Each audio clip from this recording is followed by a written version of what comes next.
That morning, I packed my bag without a plan. No expectations, just the ocean waiting. I had no idea this beach trip would turn into one of the happiest days of my life. She didn't plan the beach trip. It started as a random thought, the kind that appears when life feels too loud and your heart feels too tired to explain why. That morning, the sky was soft blue, like it hadn't decided yet whether it wanted to shine or stay quiet. She stood near her window, holding her phone, scrolling without interest. Messages felt heavy, responsibilities felt heavier. Then she looked at the time. Early, too early for excuses. She grabbed her bag. No overthinking, no long checklist, just sunscreen, water, a small towel, and her headphones, because silence, sometimes, is easier with music. As she locked the door behind her, she felt it. That tiny spark, the one that says, maybe today won't be the same. The road to the beach was long enough for thoughts to rise. The bus window framed moving stories, trees, people, small shops opening their shutters. The city slowly faded, and with it, the pressure to be something. She rested her head against the glass. Music played softly, not the kind that demands attention, the kind that understands silence.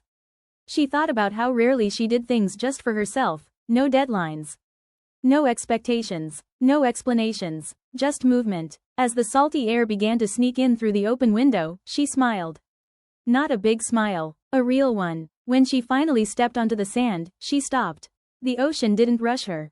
It waited. The waves rolled in slowly, confidently, like they knew they had all the time in the world. The wind touched her face gently, brushing away invisible weight. She removed her shoes and stepped forward.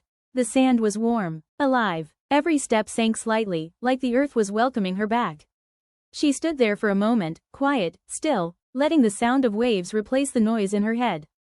And then she laughed, out loud, because it felt illegal to be this free on an ordinary day. She walked along the shore, letting the water kiss her feet and retreat again. Cold, refreshing, real. She rolled up her pants and didn't care if they got wet. For once, she didn't care how she looked. She cared how she felt. She collected seashells, not because she needed them, but because it felt right. Some were broken, some were smooth, some ordinary. She kept them all. She sat on the sand and watched children chase waves, scream with joy, run away laughing as the water followed them like a playful secret. She watched couples walking silently, hands almost touching. She watched an old man feeding birds like it was his daily ritual with the world.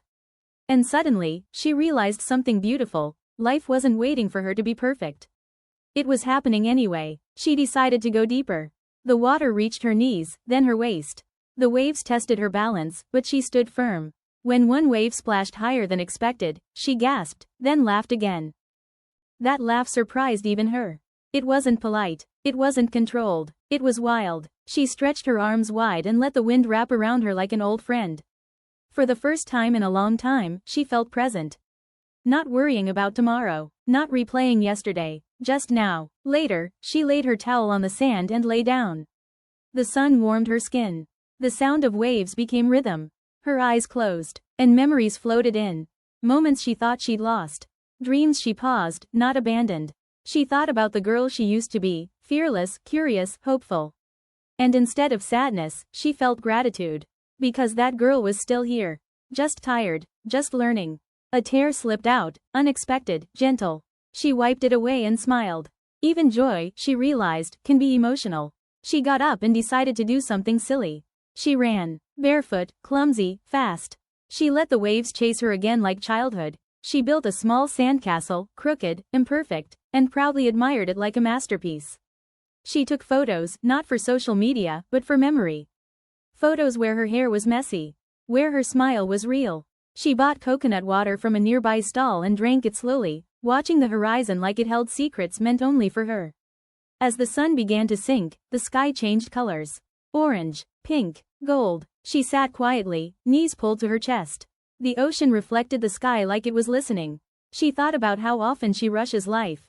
And how the ocean never does. The sun dipped lower. And in that moment, she made a promise, not loud, not dramatic. Just honest. I'll come back to myself more often. When it was time to go, she didn't feel sad. She felt full. She shook the sand from her feet, slipped on her shoes, and took one last look. The ocean didn't wave goodbye. It stayed, steady, reliable, like it always had. That night, lying in bed, she realized something important. She didn't go to the beach to escape life. She went to remember how to live. And tomorrow, when routine returns and noise follows, she knows this. Freedom isn't a place. It's a feeling you carry back with you. And the ocean just reminded her of that.